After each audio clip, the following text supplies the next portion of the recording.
ripped to the ground in just seconds. This was an historic moment. I can't breathe! I can't breathe! The statue to this 17th century slave trader has stood for more than 120 years. It now lies at the bottom of the city's harbour.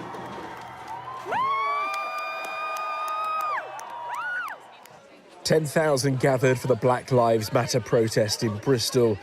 And while George Floyd was killed nearly 4,000 miles away, the impact is felt just as strongly. Why would I walk past that every day, knowing the history of it? That literally makes me feel like I don't matter. So that says Black Lives Matter. I guess I was supposed to look at it as if he was some sort of hero, someone that was worthy of being immortalized.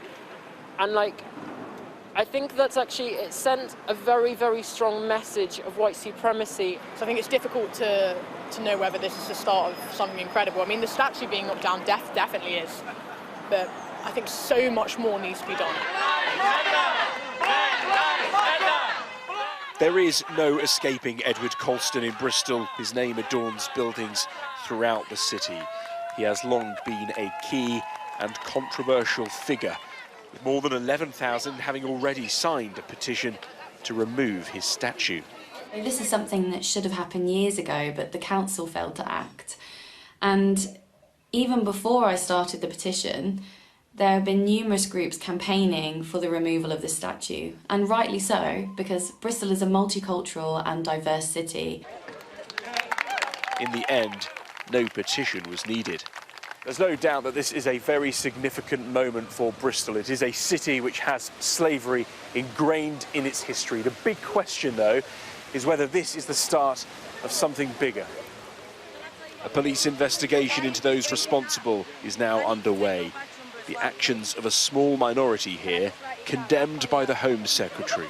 I think that is utterly disgraceful, and that speaks to the acts of disorder, public disorder, that actually have now become a distraction from the cause in which people are actually protesting about. The question now is what next? Statues celebrating Britain's colonial past stand in cities across the country. There is now one less, as the Black Lives Matter movement continues to build momentum. Dan Whitehead, Sky News in Bristol.